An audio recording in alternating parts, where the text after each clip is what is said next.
demikian, berkatalah salah satu di antara mereka berdua. Ini dua-dua datang di hadapan Allah. Salah satu di antara mereka berkata, apa katanya?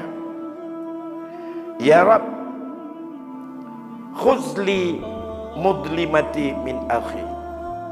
Allah, ambil untukku apa yang ia telah melakukan kezaliman, penganiayaan terhadapku daripada saudaraku ini. Itu di depan Allah. Minta, bukan diambil sendiri, minta sama Allah. Ya Allah, ambil ya Allah untukku terhadap apa saja ia telah menganiaya dan telah membuat zalim kepadaku dari saudaraku yang ini. Tunggu-tunggu bapak-bapak sidang jamaah yang dimuliakan Allah. Alhamdulillah, setelah beberapa hari selesai kita melaksanakan ibadah puasa dan masih kita di dalam bulan Syawal, malam ini kita lanjutkan kembali pengajian rutin ba'dal maghrib di masjid kita yang kita cintakan ini. Semoga pertama-tama sebagai bentuk agar hati kita tetap istiqamah dalam ketenangan, dalam lindungan Allah dan dalam payung malaikat. Ma ijtama'a qaumun fi baitin min buyutillah wa tadarasu fi kitabillah illa nazalat alaihimus sakinah wa khasyahumur rahmah wa khafathumul malaikah. Tiada yang Allah turunkan kepada hamba-hamba, kepada kaum yang senantiasa dia duduk di rumah-rumah Allah, lantas ia mengulang kaji dan mempelajari apa yang terkandung dalam ayat-ayat Allah dan sunnah Rasul.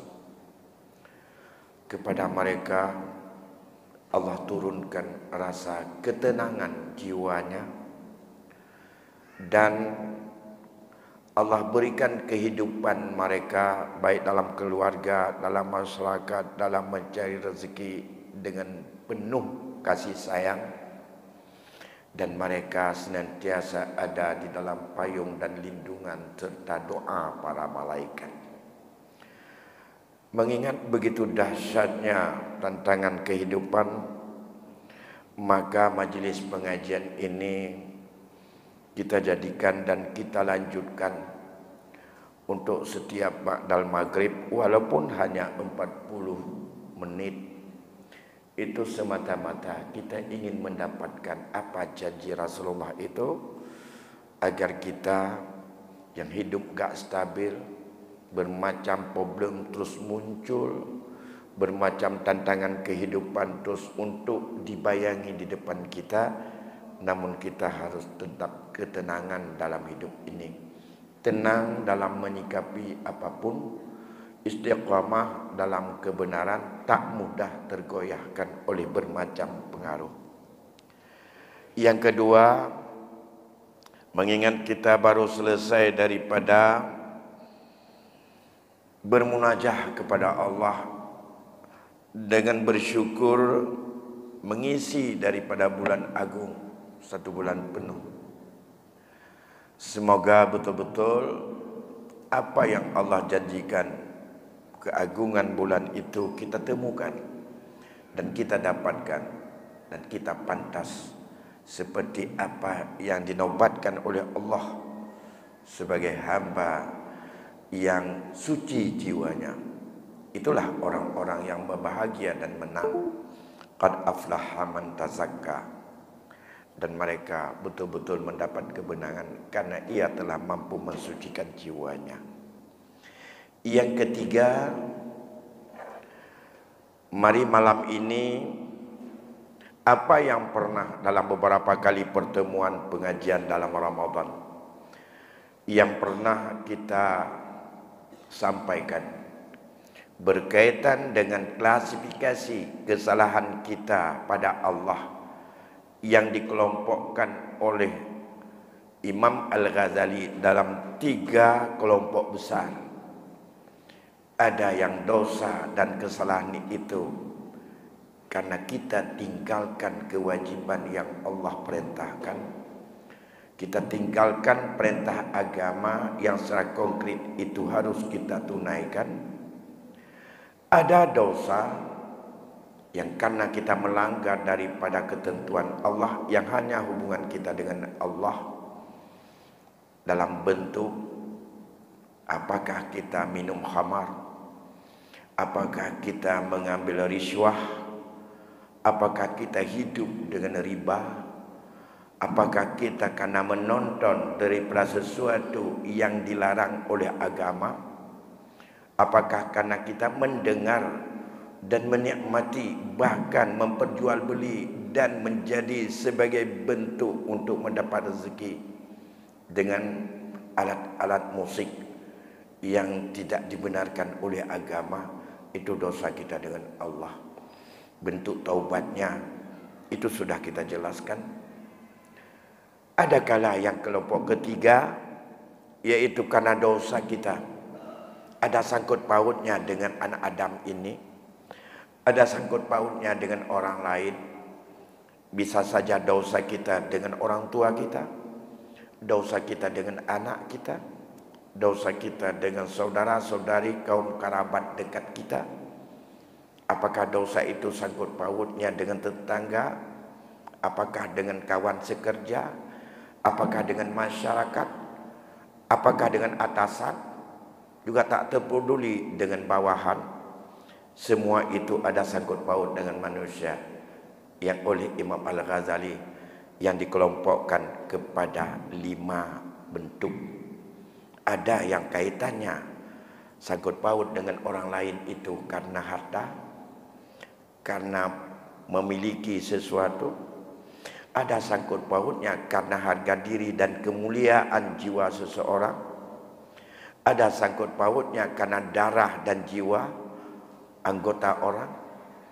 Ada sangkut pautnya dengan kemuliaan daripada orang yang bertanggung jawab dengannya, hirmahnya. Ada yang sangkut paut dengan agama. 5 macam itu. Penyelesaiannya jauh lebih rumit. Kalau yang nomor 2, apabila kita sudah bertaubat, kita adalah tentu saja bukan dengan mengembalikan daripada harta orang yang dilarang oleh agama, tetapi disitulah kedudukan hadis yang diingatkan oleh Rasulullah, ittaqullaha haitsuma kunta.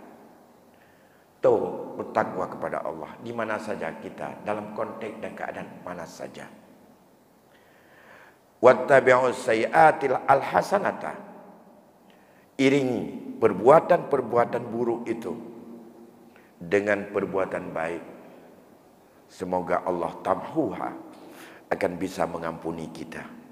Dan itu di situ kedudukan.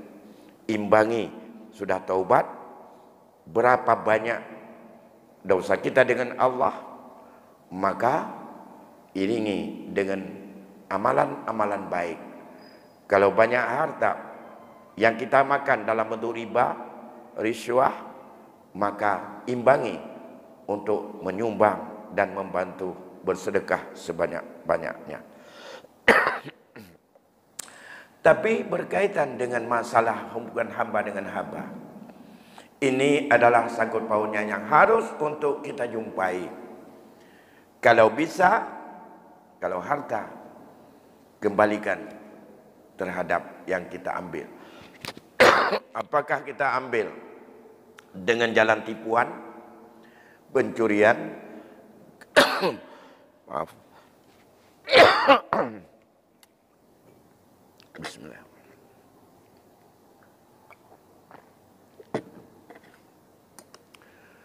Apakah kita ambil harta orang lain dengan kekerasan, ataupun dengan tipuan, atau dengan banyak intervensi, apakah orang lain itu orang tua kita, istri kita, anak kita, abang kita, saudara kita, paman kita, dan siapa saja termasuk keponakan kita. Apalagi dengan orang yang tidak ada sangkut paut, mitra kerja, dengan toke tempat di mana kerja, atau dengan negara sekalipun. Dan itu taubatnya diawali dengan mengembalikan yang seperti kita sampaikan. Begitu juga kehormatan orang lain. Pernah kita menuduhnya, pernah kita mengumpat,nya, pernah kita mencercanya, pernah kita mencaci makinya. Begitu juga dengan yang lain-lain, yang 5 macam itu. Yang berbentuk dengan jinayat, kita harus untuk merelakan nyawa orang lain dengan nyawa kita. Kalau mendapat kemaafan, maka itu ditebus dengan denda atau diat. Dan itulah dalam hukum jinayah. Bapak Ibu sidang jamaah yang dimuliakan Allah, barangkali itu semuanya sebagai sebuah penyadaran dan sebagai implementasi daripada sebuah penyesalan, itu buat terbuka dalam Ramadan sudah kita lakukan. Silaturahmi kemana yang mungkin selama dalam Lebaran. Menjumpai paman, menjumpai adik, menjumpai orang tua, menjumpai kaum kerabat, menjumpai mitra kerja, menjumpai atasan, juga menjumpai bawahan. Semua itu silaturahmi. Silaturahmi itu intinya adalah untuk selesaikan hak manusia. Maka dikatakan oleh Imam Ghazali hari itu, andai kata tidak mungkin misalnya harta yang ada di tangan kita, yang kita ambil punya dia itu adalah tidak tahu lagi kemana harus kita kembalikan. Atau ada harga diri orang yang kita rusakkan, yang kita rendahkan, yang kita hancurkan. Tak mungkin bisa untuk kita minta maaf. Mungkin maaf-maafannya tak disebutkan apa salahnya. Padahal kita sudah tahu salah kita dengan dia apa.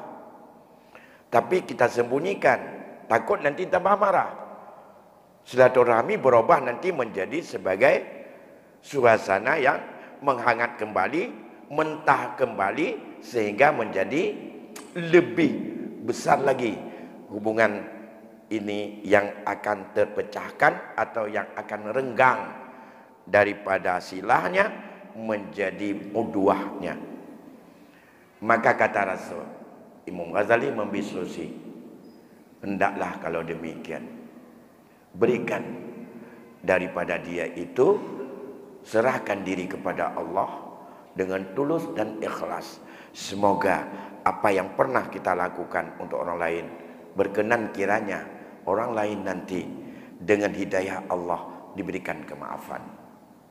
Hal ini teringat kita di dalam kitab Sirajul Talibin pernah diceritakan bahwa pada satu ketika dalam sebuah hadis yang bersumber daripada Anas radhiyallahu an, Rasulullah sallallahu alaihi wasallam pada satu ketika yang sedang duduk-duduk, tiba-tiba kami melihat Rasulullah ketawa sendiri yang menunjukkan sangat-sangat bahagia.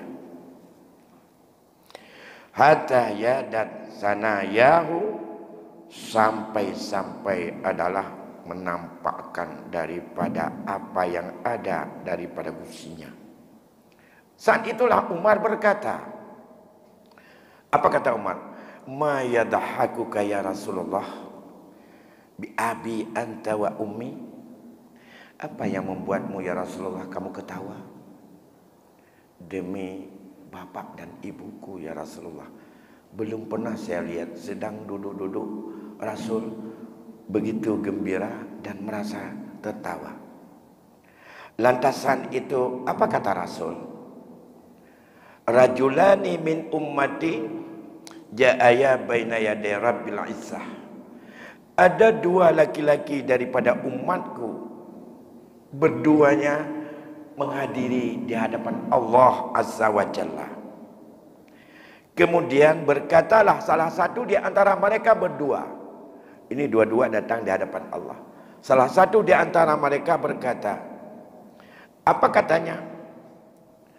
Ya Rabb, khuzli mudlimati min akhi.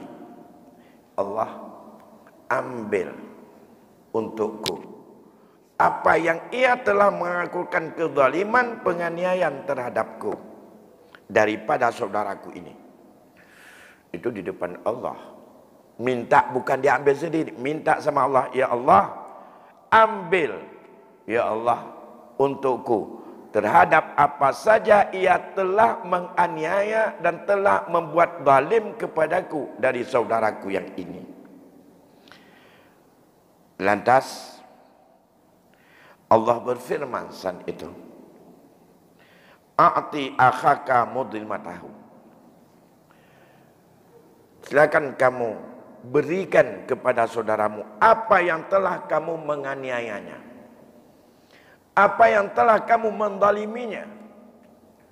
Hartanya yang sudah kamu ambil, kembalikan. Berikan itu semuanya tentang kezalimanmu terhadapnya. Lantas laki-laki satu lagi berkata, ya Rabb, lam yabqa min hasanati syai'. Apa yang aku kembalikan ya Rasul, ya Allah, sementara aku tak punya lagi apapun kebaikan dan pahala yang ada padaku. Semuanya sudah diambil. Ada yang sudah diambil oleh utangku yang tidak aku bayar di dunia, aku bayar dengan kebaikan. Ada yang sudah ambil dengan bermacam-macam kebaikan, sudah habis, tidak ada kebaikan apapun yang ada hari ini yang aku untuk membayar dan mengembalikan atas kezaliman. Ini ada kaitan dengan hadis Rasul, atadrunal muflis, anak. Kamu tahu enggak siapa orang yang bangkrut? Siapa orang yang sial hidupnya? Yang dijawab oleh sahabat saat itu, orang yang sial dan bangkrut di antara kami adalah orang yang tidak punya harta, tidak punya benda, tidak punya uang, dan tidak punya apa-apa. Jawab Rasul, orang yang bangkrut bukan demikian. Mereka datang ke hadirat Allah, membawa pahala puasa, membawa pahala tarawih, membawa pahala sedekah, membawa pahala i'tikaf, membawa pahala haji, zakat, segala macam dia bawa pahala. Tapi dia juga membawa daripada perbuatan-perbuatan buruk yang ia itu dilakukan untuk orang lain. Waqad syatama haza, ia telah untuk mencerca si fulan. Wa daraba haza, pernah memukul si fulan. Wa dzalima haza, pernah menzalimi si fulan, dan semacamnya daripada segala apa saja yang berdosa kepada manusia. Maka saat itu semua amalan pahalanya ia harus menggantikan dan memberikan kepada orang yang pernah dianiayanya yang ada sangkut di dunia ini. Apabila itu belum cukup, maka dia ambil keburukan dari orang yang dianiayanya, yang dizaliminya, yang dirugikannya, yang dicercanya, yang dituduhnya, yang diupatnya, yang difitnahkannya, ditumbakkan lagi kepada dirinya. Inilah orang yang bangkrut, kata Rasul. Inilah berkaitan dengan ini. Ia menjawab, ya Allah, lam yabqa min hasanati syai'. Kebaikan tu tak punya apa-apa lagi ya Allah. Sudah habis.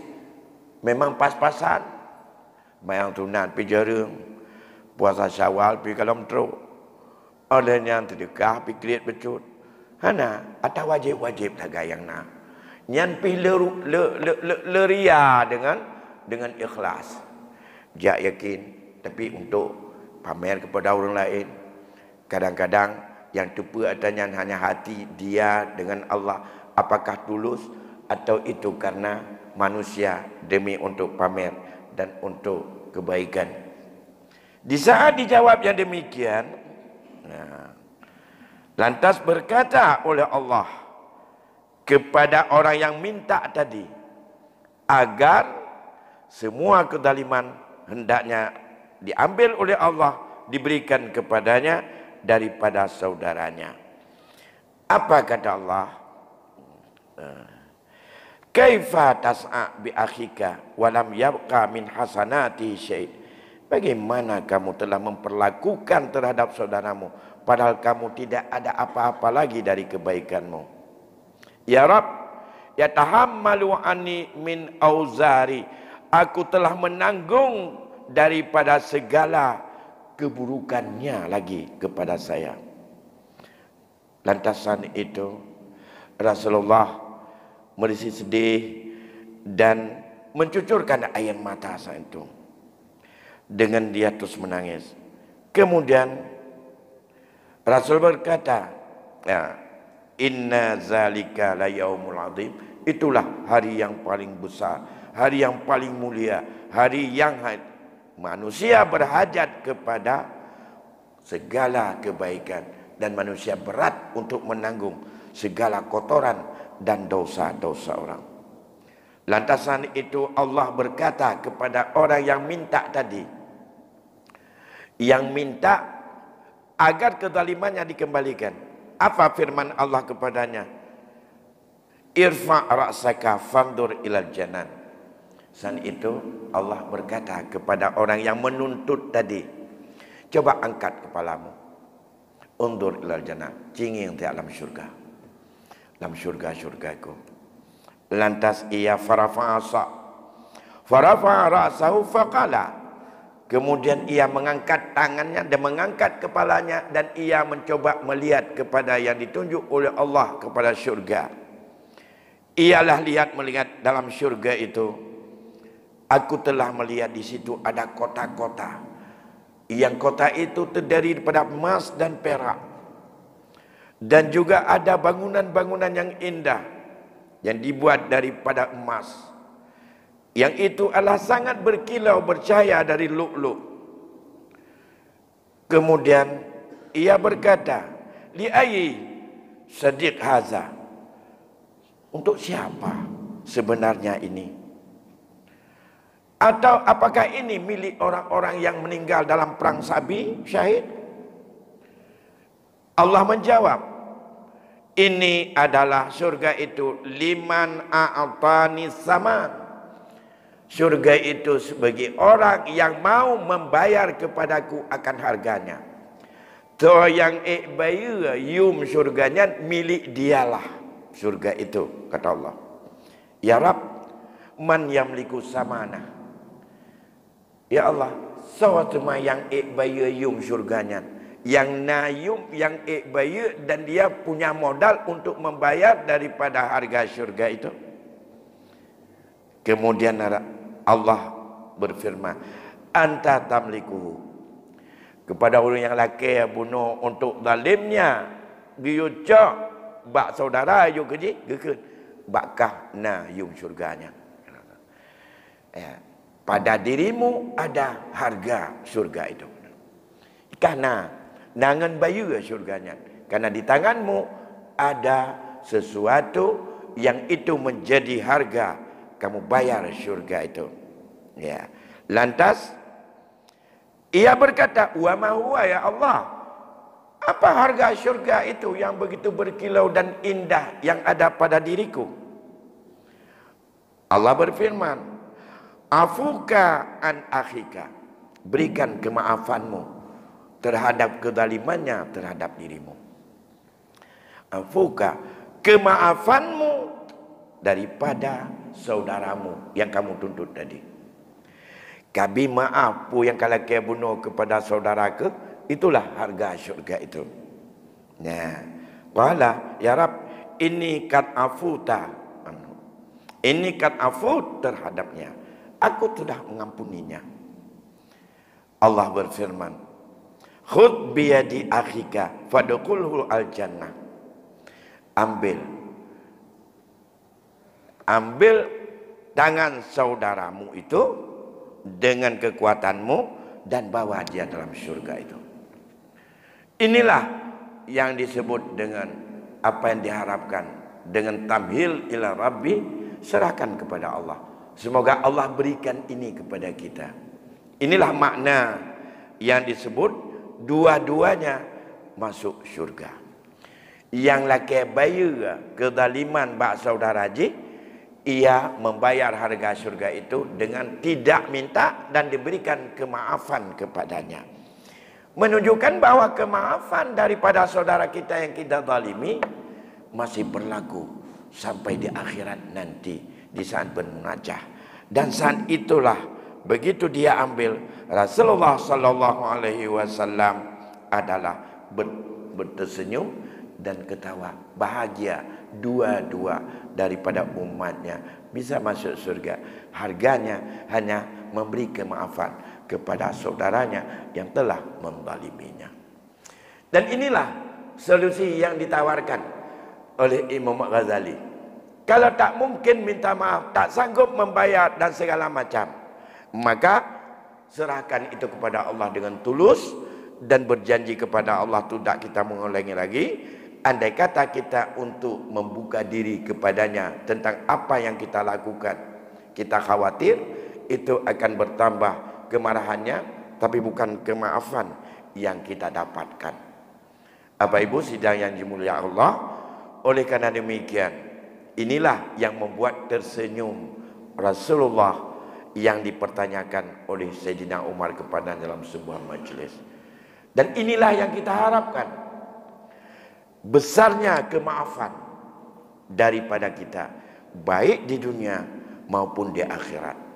Andai kata kita mau memberikan kemaafan kepada saudara kita yang telah melakukan perbuatan-perbuatan aniaya dan perbuatan jahat, perbuatan maksiat dan mungkarat yang membuat orang lain terzalimi, andai kata kita datangi dan memberi kemaafan dengan tulus dan ikhlas, itu adalah merupakan harga bagi sebuah syurga Allah yang pernah diperlihatkan dalam tatapan Rasulullah terhadap umatnya yang saat itu ia tersenyum dan diceritakan kepada Umar dan sahabat-sahabatnya lain.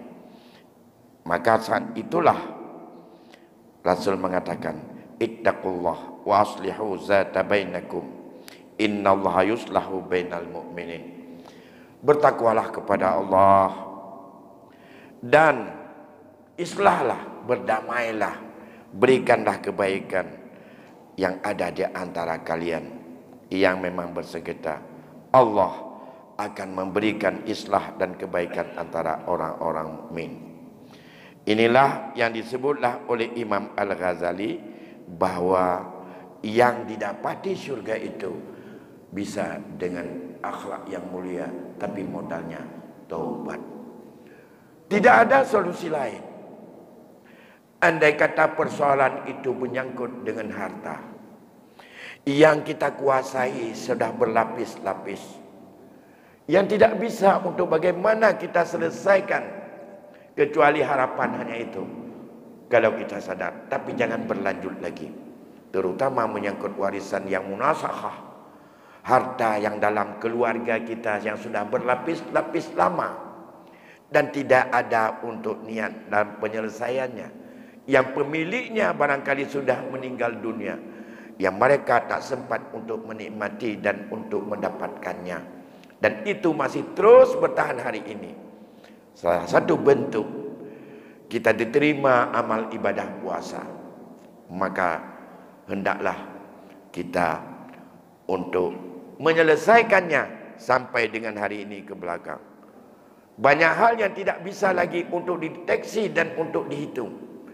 Hanya jalan lain kecuali bertobat, berserah diri kepada Allah dengan tulus. Semoga ke depan tidak lagi terulang. Bayangkan hari ini, kalau 15 tahun yang lalu meninggal seseorang dalam keluarga, kemudian hari ini setelah 15 tahun tidak ada lagi ahli waris yang tahu itu, Berapa sesungguhnya nilai kekayaan yang ditinggalkan saat itu? Belum dengan hitungan hasil daripada barang itu. Karena harta itu dinamis, yang selalu kita katakan, harta itu dinamis. Tahun demi tahun akan berubah. Tak pernah untuk kita serahkan kepada yang berhak menerimanya. Kita berpegang pada prinsip seolah-olah itu lebih bijak dan lebih adil. Hanya dengan menguasai secara kolektif, yang di antara kita ada yang makan berlebihan daripada hak yang seharusnya dimakan oleh orang lain. Siapa yang bisa untuk menghitung kembali berapa nilai harta yang ditinggalkan oleh pewarisnya 15 tahun, 20 tahun, 30 tahun yang lalu, yang oleh tingkat orang yang meninggal itu dengan lapisan ahli waris pertama sudah habis lagi meninggal dunia. Masya Allah, kalau kita ingin bertobat, mencari siapa pemiliknya, jangankan kita yang kita makan tidak tahu lagi, yang dijual dengan tidak sah begitu banyak. Oh, sudah apa-apa, sudah ada keseimbangan. Menjual punya keluarga itu tidak sah. Mengapa? Karena bukan milik kita, milik orang ramai. Gak apa-apa, karena hasil dijual itu kita sedekah untuk masjid. Sedekah dari hasil tidak sah, juga sedekah itu tidak sah. Dan itu menurut ketentuan kebersihan hukum. Dan itu semuanya untuk bertobat ada sangkut paut antara kita dengan keluarga, antara kita ahli waris dengan ahli waris. Bagaimana cara bertobat? Tidak ada jalan lain. Karena susah mencari pemiliknya, dan susah untuk mendeteksi berapa jumlah, tak bisa dihitung. Dan bagaimana perkembangan dengan hasil-hasilnya. Sawah ada 2 mah ditinggalkan. Sawah itu masih ada, tapi 15 tahun dinikmati dan diambil manfaat oleh sebahagian di antara pemiliknya. Punya anak 10, 2 yang menikmati sawah, 8 orang lagi tak pernah dilibatkan. Paling-paling diberikan hasil sekali panen, ini baru BO buat tanah kebah di mak jamun. Katip ngenyan dengan baru 2 hari. Apakah memang hasilnya seperti itu? Apakah yang menerima ridha enggak yang dimekat? Yang memberikan ridha itu apakah dia mutlak tasarruf enggak? Kalau tidak, tetap itu syubhat. Kalau tidak, kita katakan dengan tegas haram. Kalau itu, bagaimana cara menaubat taubatnya? Hanya dengan jalan ini. Andai kata ada di antara ahli waris yang sudah turun temurun, yang itu belum diselesaikan, kalau kita sadar dan mau taubat, semoga yang di belakang ini diberikan anugerah Allah yang seperti ini di akhirat, yaitu andai kata di sana, oh nak mungkin tak kehitanya, masa kuatlah ke lampu yang dalam di hadapan Allah kan aduan kunyan. Di dunia aduan tu. Ya. Kalau di dunia hana mungkinlah kuat megotnya dalam penjara. Kan abang ko, nyan kan abua ko, nyan kan abu nek ko, nyan kan apa ko, ada pelagi nyan kan apa ko juga di dunia. Itu dunia. Di hadapan Allah ya seperti yang digambarkan oleh Rasul tadi. 2 orang laki-laki, bisa saja itu ayah dengan anak.